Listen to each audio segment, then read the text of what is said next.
अच्छा, after login इस तरह का आपके सामने सेटअप खुल जाता है, ठीक है।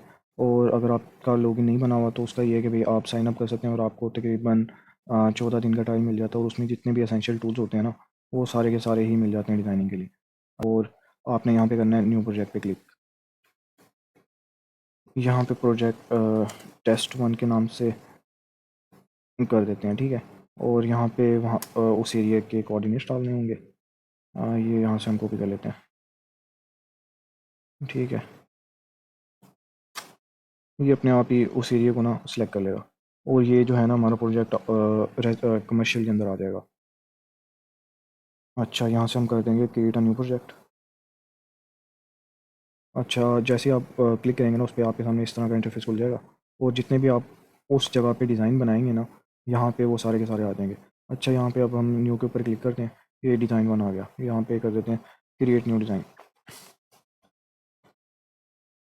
आपके सामने इंटरफेस खुल गया, ठीक है।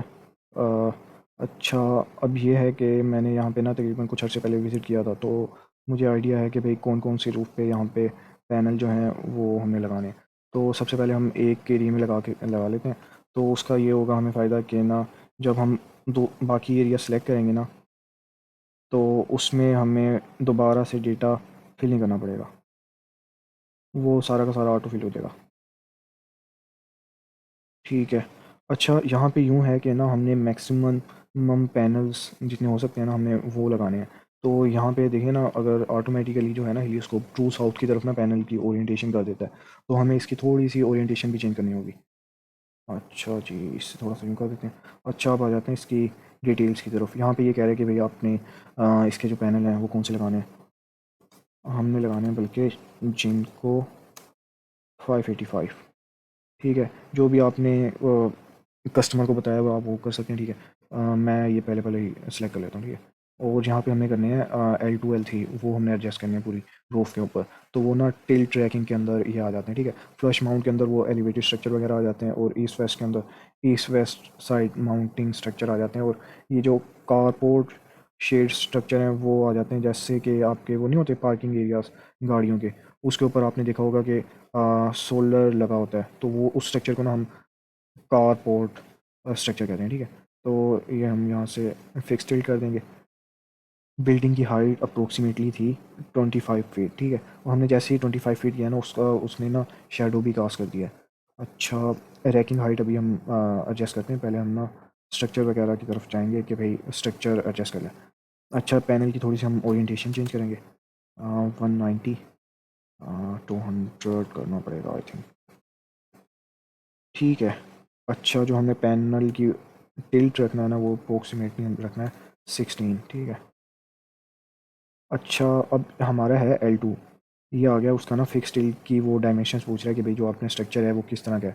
L2 जो होता है ना, उसके अंदर अगर हम रोज़ और कॉलम्स के अंदर देखें ना, उसके अंदर दो रोज़ आ जाती हैं, ठीक है, और एक कॉलम होता है।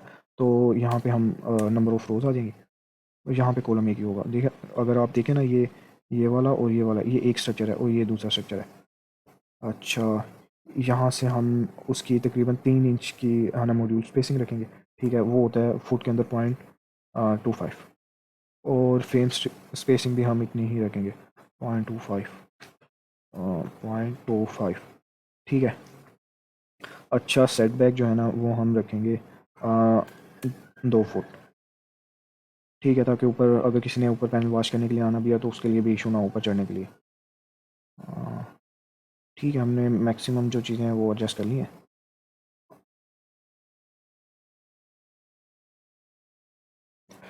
ठीक है, इससे ज़्यादा पैनल नहीं आते इस पर। और हाँ, रो स्पेसिंग ये रखनी है हमें कम से कम 4 फुट, ठीक है। ये एक स्ट्रक्चर एक रो से दूसरे रो के दरमियान का डिस्टेंस है। ये अप्रोक्सीमेटली हम जो टिल्ट एंगल रखते हैं ना 16, उसके साथ L2 के लिए ना 4 फुट एनफ होता है। अच्छा जी, एक हमने बिल्डिंग डिज़ाइन कर लिया, ठीक है। ये इसका साथ में आप देख रहे होंगे, ये शिफ्ट का बटन दबाएंगे ना, और साथ में लेफ़्ट क्लिक का बटन दबाएंगे, तो कर्सर को जैसे मूव करेंगे ये बिल्डिंग जो है ना आपको 3D में इसका व्यू भी आ जाएगा।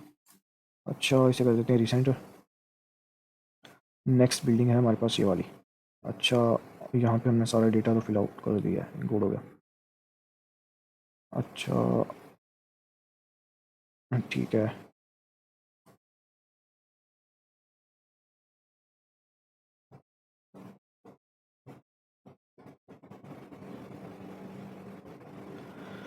ये देखें जैसे हमने एरिया अपना जो है सेलेक्ट किया ना, वो सारी की सारी डिटेल जो हमने अभी एंटर की थी ना, वो सारी की सारी इधर आ गई है।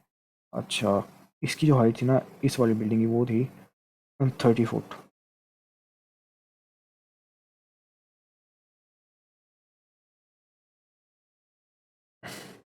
अच्छा, अब न्यू एरिया सेलेक्ट करते हैं।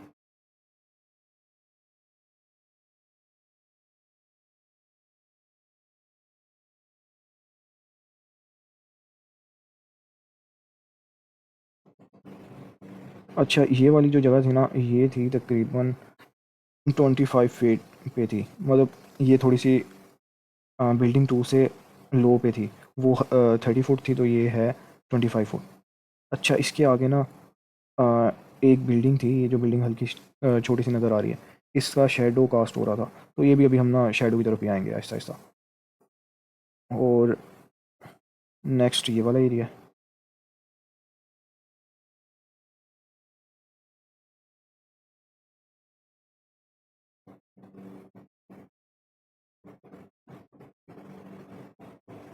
ठीक है। अच्छा, ये भी 25 फीट थी इसकी हाइट। अब आ जाते हैं नेक्स्ट की तरफ।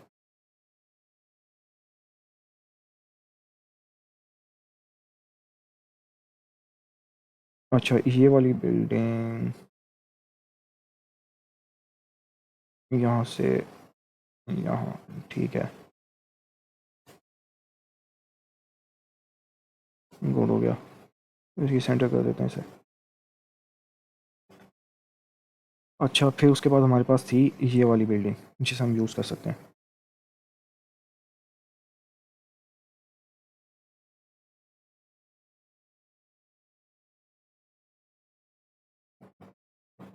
और फाइनली हमारे पास ये वाली बिल्डिंग है।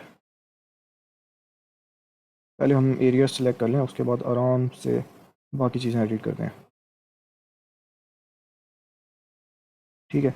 अच्छा, ये सारी की सारी ना मैंने विज़िट किया था, तो मुझे आइडिया है कि भाई एरिया किस तरह का है, तो इसलिए मैं इतनी आसानी से ये सारी की सारी डायमेंशन जो है ना यहाँ पे ऐड कर रहा हूँ। ठीक है। तो अगर आपने भी कोई सिस्टम डिज़ाइन करना है, तो ज़्यादा अच्छा ये होगा कि भाई आप बंदा पहले विज़िट कर लेता है। ठीक है, उससे ये होता है कि भाई आपको ना आइडिया हो जाता है कि भाई रूफ़ किस तरह की है और किस तरह का आपने स्ट्रक्चर उधर लगाना है। ठीक है, सारी बिल्डिंग्स पे लग गया। अब आ जाते हैं कीप आउट की तरफ। रिसेंटर कर देते हैं इसे।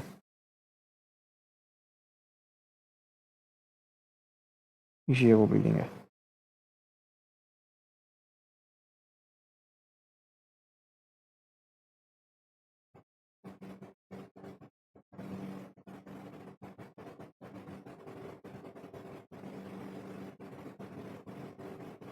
हम्म।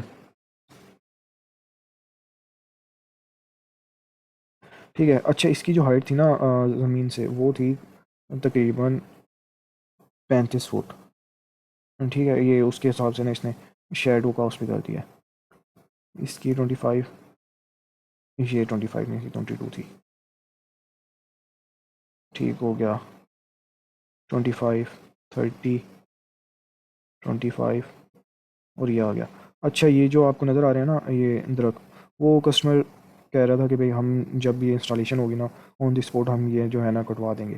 पर ये वाला आ जाता है इनकी डोमेन से बाहर, तो ये नहीं कटवा सकेंगे। तो इसके लिए हमें कीप आउट में जाके एक ट्री जो है वो प्लांट करना पड़ेगा। ठीक है, इसकी तकरीबन हाइट थी 35 के करीब थी। ठीक है, वो हमने एंटर कर दिया। गुड हो गया। ठीक है, अब आ जाते हैं मैकेनिकल स्ट्रक्चर की तरफ।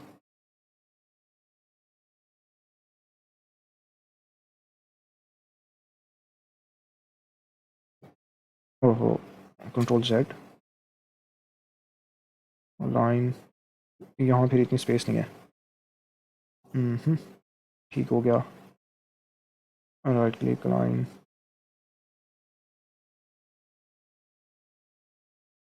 ठीक है। नहीं नहीं, ये अच्छा, यहाँ पे इतने पैनल आ रहे हैं।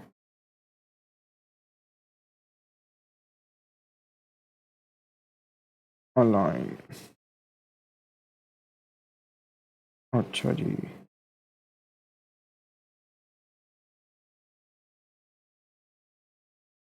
ठीक हो गया।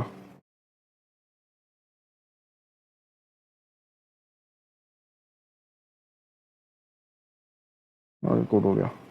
ये एरिया का इशू था यहाँ पे।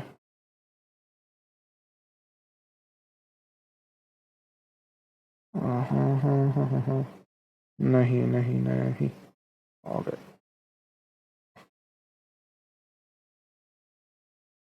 ठीक है। अच्छा, यहाँ पे कुछ कीप आउट के लिए ना चीज़ें पड़ी हुई थी, वो हम नहीं हटा सकते। यहाँ से पहले तो रिमूव कर देते हैं। ठीक है, रीसेंटर कर दें इसे।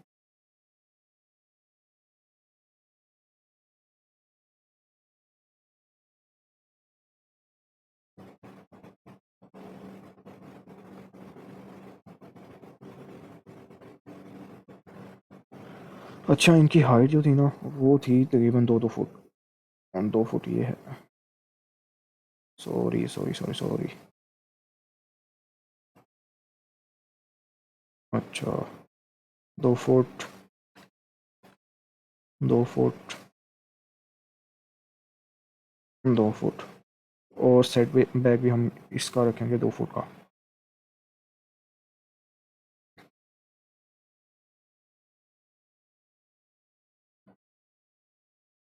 ठीक है। अच्छा, ये देखें उस हिसाब से इसने पैनल को ना एडजस्ट कर लिया। उन एरियाज में लगा ही नहीं है पैनल।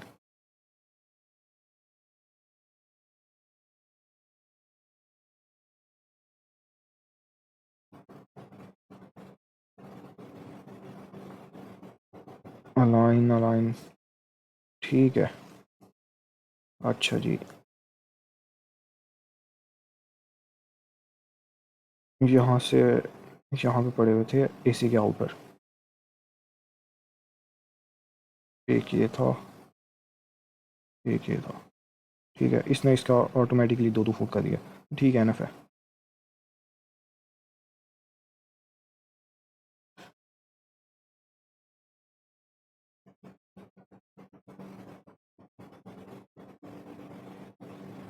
Shadow shadow shadow. अच्छा, इसे हम कर देते हैं इस एरिया में जो सेट बैक है वो बिल्कुल ख़त्म कर देते हैं हम। हाँ ठीक है। इसका भी कम कर देते हैं। ठीक है, यहाँ पे भी मैक्सिमम पैनल आ गए हैं। यहाँ पे हमें वर्किंग स्पेस चाहिए होगी। यहाँ नहीं कर सकते। यहाँ पे भी नहीं। यहाँ पे भी नहीं। ठीक है। अच्छा, अब ये टोटल सिस्टम कितना हो गया ये भी हम देख लें। ठीक है, तकरीबन 60 किलोवाट के करीब यहाँ पे ना सिस्टम L2 के साथ डिज़ाइन हो गया है।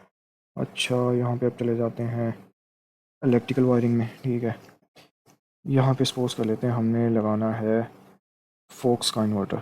फोक्स ESS, उसकी चल रही है R सीरीज़ आई थिंक। अच्छा, इसके यहाँ पे सिर्फ 100 का है, चलो 100 का ये भी सिलेक्ट कर लेते हैं। काउंट 1 एक इन्वर्टर लगेगा। ठीक है। अच्छा, सेट मॉड्यूल्स हमने जो मैक्सिमम स्ट्रिंग की रेंज रखनी है वो 18 रखनी है। मिनिमम 16। ठीक है। और पैनल के कनेक्शन नहीं, वैसे ठीक है। अलोन दी रखेंगे। ठीक है। अच्छा, जो हमारे पैनल जो हम वायर यूज़ करेंगे ना वो है 6 mm। तो ये वैसे जो है ना यहाँ पे AWG के अंदर ही सारा डेटा आ रहा होता है। तो इसका यूँ होता है कि आप सेटिंग के अंदर जाके ना प्रेफरेंसेस में वहाँ पे आप ये चेंज कर सकते हैं। 6 mm हो गया। ठीक है। अच्छा, शेडिंग एनालिसिस देख लेते हैं इसका।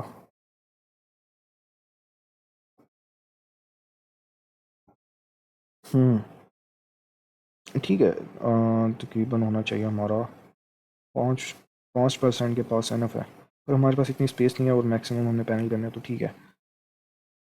प्रोडक्शन भी तो पर अफेक्ट करेगी ना उस हिसाब से। बल्कि प्रोडक्शन रिड्यूस हो रही है। ठीक है, मैक्सिमम जितने होते हैं कर देते हैं। ये यहाँ पे देख रहे हैं, यहाँ पे एनुअल जो है वो एनर्जी भी आ रही है कि भाई ये सालाना ये कितने, अगर हम इतना कट ऑफ रख के जो पैनल्स हैं, ये जैसे ये पैनल है इस पे शेडो आ रहा है, ये रिमूव कर देगा। ये जैसे ही हम यहाँ से सेव और एग्जिट करेंगे ना, ये वाला पैनल रिमूव होगा। तो मैक्सिमम कर देते हैं इसे 7% तक। और ये देखें यहाँ पे हमारी जो है कितनी, 5 से तकरीबन 2000 यूनिट्स हमारे जो है ना, 2200 यूनिट वो एनुअली इंक्रीज़ हो रहे हैं। तो ठीक है। और पैनल हमारे कितने रिड्यूस हो रहे थे, तकरीबन 3 मॉड्यूल्स। कोई मसला नहीं, ठीक है। अच्छा, इसे करते हैं सेव और एग्ज़िट। अच्छा, इसे अब ओपन कर लेते हैं। ठीक है, ये हमारी फ़ाइल जनरेट हो गई है, सारा का सारा इसमें डेटा भी है। एनुअल प्रोडक्शन भी आ गई है, परफॉर्मेंस रेशो भी ठीक है 80%। और शेडिंग रिपोर्ट चेक कर लेते हैं।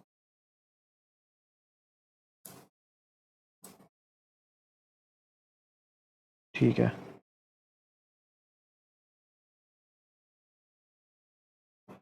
गुड है। ये सारे सेगमेंट्स का पैनल की ओरिएंटेशन ठीक है।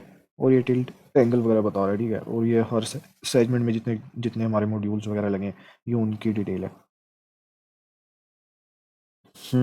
ये हमें मंथली बता रहा है कि भाई कितने परसेंट जो है पैनल हमारे उस एरिया में एफिशिएंट रहेंगे। ठीक है। बाकी ये पूरे साल की हमें प्रोडक्शन का चार्ट बता रहा है। और ये हमारे लॉसेस वगैरह जो हैं मुख्तलिफ़ चीज़ों के, ये उसके बारे में थोड़ा सा बता रहा है। टेम्परेचर लॉसेस तकरीबन 7% बता रहा है। और शेडिंग अगर हम ओवरऑल कंपैरिजन करें ना, वो 1.7% लॉसेस के अंदर आ रहा है, ठीक है। तो गुड है यार। ये हमारा सिस्टम है, ठीक है। 3D में इसका व्यू भी आ गया। यहाँ से अगर आपने सेव करना तो यहाँ से आप सेव कर सकते हैं इसे। ये आपके लोकल ड्राइव के अंदर सेव हो जाएगी।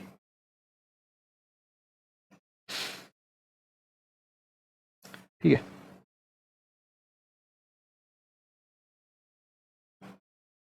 बाकी ये हमारे प्रोजेक्ट की डिटेल्स वगैरह हैं, ठीक है। और यहाँ पे जो हमने डिज़ाइन वगैरह किया उसकी थोड़ी सी मेन मेन डिटेल्स हैं। उसके बाद वही हमारा प्रोडक्शन का चार्ट है, लॉसेस का चार्ट आ गया है। ये एनुअल प्रोडक्शन को इसने रेडियंस में एनर्जी के अंदर डिवाइड करके उसकी डिटेल्स बताई हुई है। ठीक है। अच्छा, ये हमारे फील्ड सेगमेंट्स आ गए हैं। वो सारा का सारा वो इंटर रो स्पेसिंग, ठीक है, जो हमने मॉड्यूल एक रो से दूसरी रो के दरमियान जो स्पेसिंग दी दी थी, ये वो बता रहा है। ठीक है, फ्रेम ये L2 लगे हुए हैं। 2/1 का ये मतलब है कि भाई एक फ्रेम के अंदर दो रोज़ हैं, एक कॉलम, वो L2 के अंदर ही कंसिडर हो जाता है, ठीक है। और ये हर सेगमेंट की पावर बता रहा है कि भाई रेटेड पावर जो है वो ये बनती है इतने 16 मॉड्यूल्स की, ठीक है। ठीक है, ये हमारा इन्वर्टर आ गया यहाँ पे। और ये उसने बाकी सारा स्केच करके हमें डिज़ाइन दे दिया। अच्छा, इसके अंदर हम ना अगर ऐड करना चाहें ना और भी चीज़ें कर सकते हैं। जैसे टीज़ हैं और इंटर कनेक्शन है, कंबाइनर है, बाकी सारी चीज़ें चेक की हुई हैं, ठीक है। इसी डाउनलोड पे क्लिक करेंगे, ये यहाँ से आप डाउनलोड भी कर सकते हैं इस पिक्चर को, ठीक है। और यहाँ से इसे हम सेव कर लेंगे। ठीक है जनाब, सिस्टम हमने आज का डिज़ाइन कर लिया है। और उम्मीद है आज कुछ सीखने को नया भी मिला होगा। तो इशू हो या कोई चीज़ पूछनी हो तो आप ना कमेंट करके पूछ सकते हैं, ठीक है।